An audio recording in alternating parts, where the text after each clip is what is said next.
من مهرجان خرفكان البحري الثاني، ومشاركة جميلة من جامعة خرفكان، وعندي الطالب المبدع وهو فريق كبير وياه، اللهم بارك، من الأخوان والأخوات الطلبة، ولهم جزيل الشكر والتقدير. مروان، مساء الخير. مساء النور. حياك الله. حييك.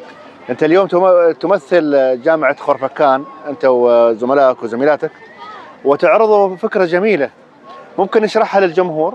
نعم، مثل ما تعرف ان جامعة خرفكان عندها تخصص جديد، وهو وهي كلية علوم البحر والأحياء المائية. تخصص البيولوجيا البحرية. هذا تخصص جديد فريد من نوعه على مستوى الإمارات. تخصص مميز صراحة، تخصص جميل فيه إبداع وجميل وجديد بعد من دعم صاحب سمو الشيخ سلطان محمد القاسمي حفظه الله ورعاه. اللهم بارك. أنا عجبني المكان، ملموم وفيه مليء بالأشياء البحرية. نعم. يعني نبدي من الطاولة مثلا على سبيل المثال، هنا الأسماك، وهنا الرمل والبحر، هذا اللؤلؤ جميل، حتى منظره جميل. وعجبني الفكرة دائما أخوي مروان، هي اللي تجسد الشيء الواقعي. الطاولة كأنما هي البحر.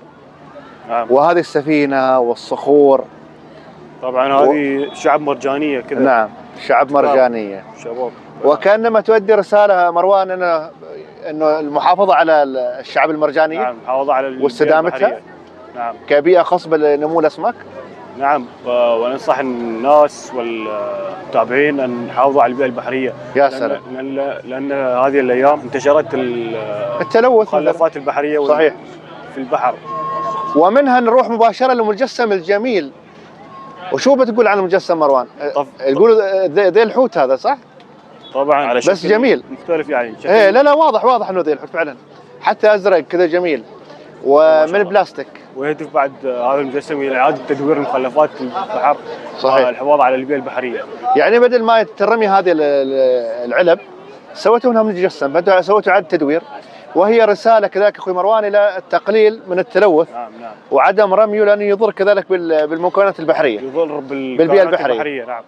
نعم. وتقول انه بعض منكم الفرق والشباب عندهم ليس نغوص وكذا يغوصوا، وما في شك اكيد يشاركوا في الحملات التطوعيه اللي هي لانتشال المخلفات والتلوث اللي يكون في البحر. نعم. بيشاركون تقريبا مع بدايه الكورس القادم بحملات تنظيف البحر. اي، والحملات مستمره ما في شك.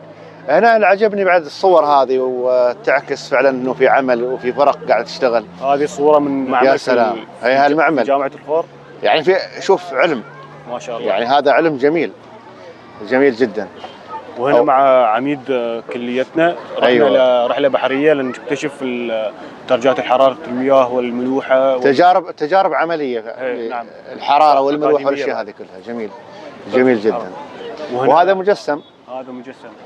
جميل. هذا قرش، لكن هذا محنط تقولوا ولا؟ محنط. نعم. لكن جميل جدا. ايوه، يعني شغل مرتب. وهني بعد هذا شو؟ هذا حوت ولا شو؟ ولا قرش؟ هذا نوع من القرش هذا، صحيح؟ هذا نوع من انواع القروش. وهذا كذلك، هذا اوضح يمكن اكثر يعني. هذا واضح بزياده. نعم. مجسمات جميله تشرح المكان، جميل جدا. السلحفاه جميله جدا. اخوي مروان، انت خير سفير انت وزملائك وزميلاتك ضمن هذا المعرض، ونحن ودنا من خلالكم نقدم رساله للمجتمع. شو بتقول اخوي مروان؟ يقول المجتمع اليوم الحفاظ على البيئة البحرية أمر مهم يحتاجه الإنسان للمحافظة على الكائنات البحرية الموجودة في الأحياء البحرية بشكل عام. يعني عدم رمي المخلفات، يعني أي حد طالع في قارب ولا على الشاطئ ما يرمي شيء، لأنه راح في النهاية يأثر على المخزون والإرث البحري هذا طبعا الموجود. يأثر بشكل كبير، يعني احنا في أشياء يعني في غنى عنها. صحيح. يعني ممكن تنقرض أشياء كثيرة. ومنها تؤدي السلاحف أظني، صحيح؟ الشباك والاشياء هاي تؤدي السلاحف. شاكر لك، الله يجزيك الخير وموفقين.